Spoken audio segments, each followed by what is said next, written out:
Assalamualaikum warahmatullahi wabarakatuh. Bagaimana kabar kalian semua? Baik, semoga senantiasa selalu diberikan kesehatan oleh Allah Subhanahu wa taala. Amin. Pada pertemuan pertama kali ini, kita akan belajar tentang materi bab 1, yaitu tentang Al-Qur'an dan keistimewaannya. Sebelum membahas materi ini, terlebih dahulu akan saya paparkan tujuan pembelajaran dari materi ini. Adapun tujuan pembelajaran dari materi ini adalah yang pertama yaitu memahami sejarah diturunkannya Al-Qur'an, yang kedua menjelaskan pengertian Al-Qur'an, yang ketiga menunjukkan bukti kebenaran Al-Qur'an, yang keempat menyebutkan isi pokok kandungan Al-Qur'an, yang kelima mengidentifikasi keistimewaan Al-Qur'an, sedangkan yang terakhir yaitu menyajikan data dan fakta serta sumber tentang bukti keistimewaan Al-Qur'an. Kita masuk pada materi yang pertama, yaitu tentang sejarah diturunkannya Al-Qur'an. Kapan waktu diturunkannya Al-Qur'an? Al-Qur'an diturunkan pada tanggal 17 Ramadan 610 Masehi di Gua Hira ketika Nabi Muhammad sedang menyendiri atau bertahanus. Al-Qur'an diturunkan selama 23 tahun, yaitu yang pertama 12 tahun 5 bulan di Mekah, atau yang biasa kita kenal dengan ayat Makkiyah. Ayat Makkiyah ini ayat Al-Qur'an yang turun sebelum Nabi Muhammad SAW melakukan hijrah ke Madinah. Surat yang diturunkan sebanyak 86 surat, dan ayat pertama dan wahyu pertama yang diturunkan adalah Quran surat Al-Alaq ayat 1 sampai 5. Yang kedua yaitu 9 tahun 9 bulan di Madinah, atau yang biasa kita kenal dengan ayat Madaniyah. Ayat Madaniyah adalah ayat Al-Qur'an yang turun sesudah Nabi Muhammad SAW melakukan hijrah ke Madinah. Ayat Madaniyah ini berjumlah 28 surat, sedangkan ayat terakhir yang turun adalah surat Al-Maidah ayat 3. Untuk yang selanjutnya yaitu sejarah pembukuan Al-Qur'an. Yang pertama adalah Al-Qur'an pada masa sebelum wafatnya Rasulullah, bahwa pada masa ini Al-Qur'an itu diturunkan ayat demi ayat dan surat demi surat, dan juga secara sembunyi-sembunyi. Itu ya. Untuk yang selanjutnya yaitu Al-Qur'an pada masa sesudah Rasulullah SAW wafat. Pada masa ini adalah pecahnya perang Yamamah yang merenggut korban 70 orang Qura. Sedang pada waktu itu Khalifah berpikir untuk menghimpun surat-surat dan ayat-ayat Al-Qur'an dalam satu mushaf karena khawatir akan terjadi perang lagi dan khawatir punahnya para Qura ini dan hilangnya Al-Qur'an karena kesahitan para Qura ketika ikut berperang. Untuk yang selanjutnya yaitu tentang pengertian dan hakikat Al-Qur'an.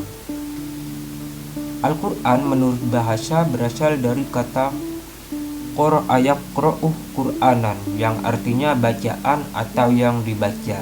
Pengertian ini didasarkan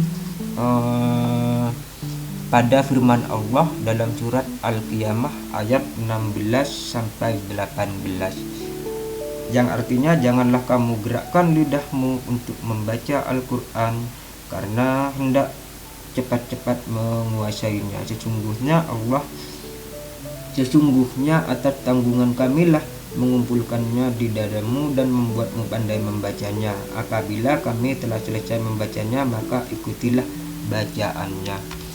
Sedangkan menurut istilah, Al-Quran adalah kalam Allah yang diturunkan kepada Nabi Muhammad SAW sebagai mukjizatnya, dan bagi yang membacanya merupakan ibadah. Karena Al-Quran adalah firman Allah Subhanahu wa Ta'ala yang diwahyukan kepada Nabi Muhammad SAW sebagai nabi terakhir. Dinamakan Al-Quran karena merupakan kitab suci yang memang wajib dibaca, dipelajari, dan merupakan ajaran-ajaran wahyu yang paling baik. Untuk yang selanjutnya yaitu tentang nama-nama lain Al-Quran. Yang pertama adalah Alkitab atau buku. Yang kedua Al-Furqan yang berarti pembeda. Maksud dari pembeda ini adalah bahwa Al-Quran menerangkan secara jelas mana yang benar dan mana yang salah.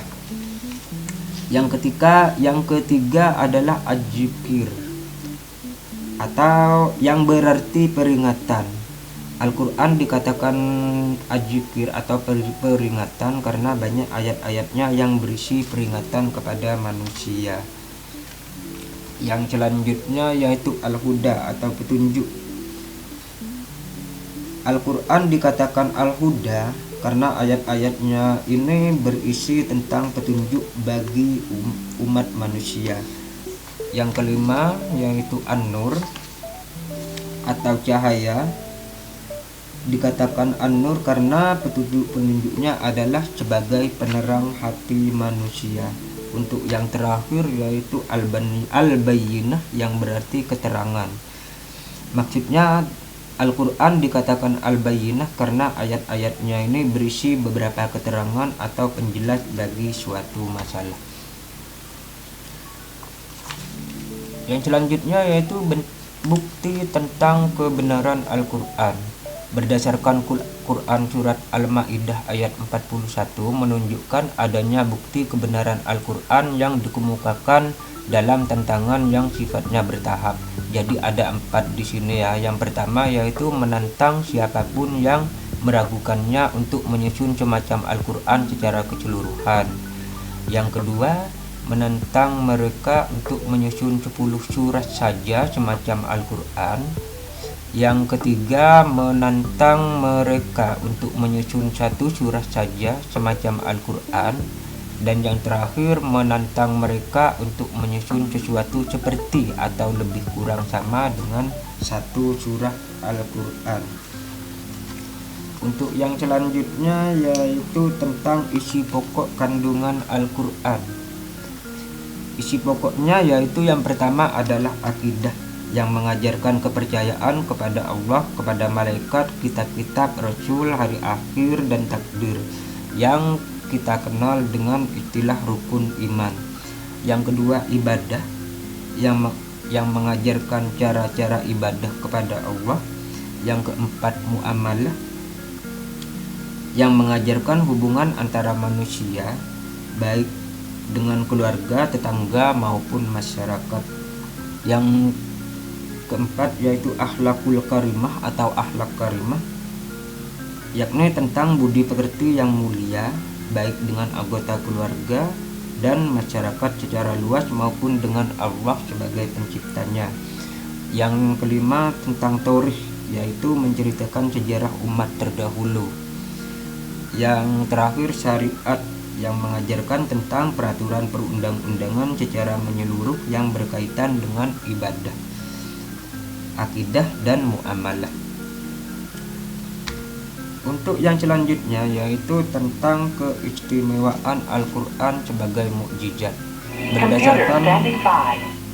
Berdasarkan Quran surat Al-Maidah ayat 48, kedudukan Al-Quran terhadap kitab lain adalah yang pertama yaitu membenarkan isi kitab sebelumnya, yakni Taurat, Zabur, dan Injil. Memang Al-Quran membenarkan isi-isi kitab sebelumnya, karena inti ajaran dalam kitab-kitab tersebut sama dengan inti ajaran Al-Quran, yakni mengisahkan Allah Subhanahu wa Ta'ala. Yang kedua, menjadi batu ujian.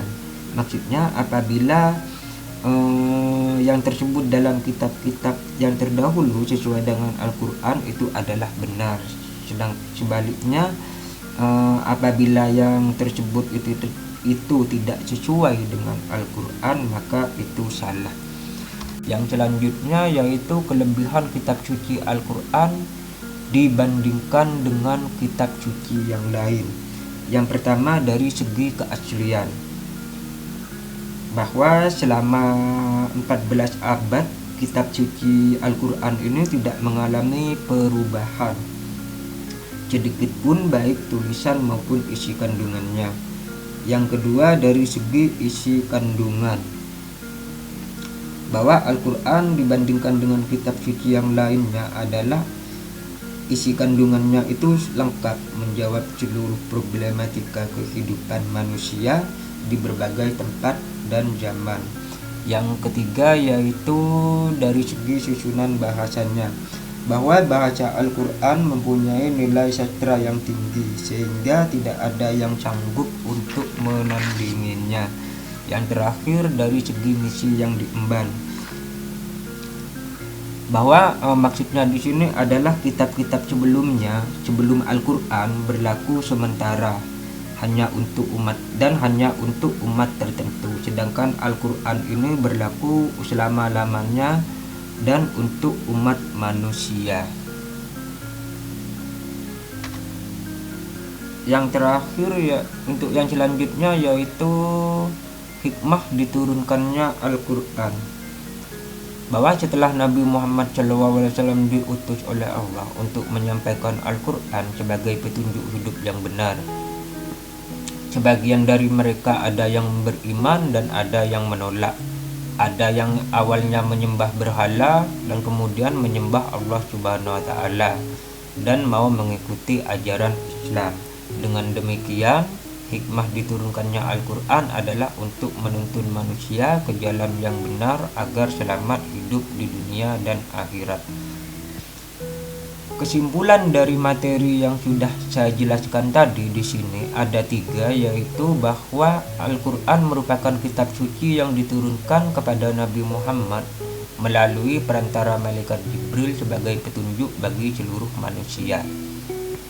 Yang kedua, yaitu Al-Quran juga merupakan sumber ajaran pokok Islam dan petunjuk jalan yang benar untuk manusia.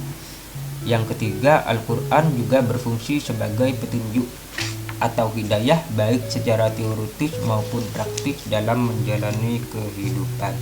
Baik, itulah beberapa materi beserta kesimpulan yang bisa saya jelaskan. Untuk selanjutnya yaitu tentang evaluasi. Jadi buat anak-anak di sini semuanya, silahkan keluarkan HP kalian lalu scan barcode yang ada di layar ini. Ketika kalian men-scan barcode ini, maka Anda akan diarahkan ke sebuah kuis. Di sana sudah ada pertanyaan dan harus kalian jawab. Kurang lebih ada 20 soal ya untuk kuisnya. Silahkan dikerjakan dalam waktu 30 menit. Baik, terima kasih. Mungkin hanya ini saja yang bisa saya sampaikan. Kurang lebihnya mohon maaf. Wassalamualaikum warahmatullahi wabarakatuh.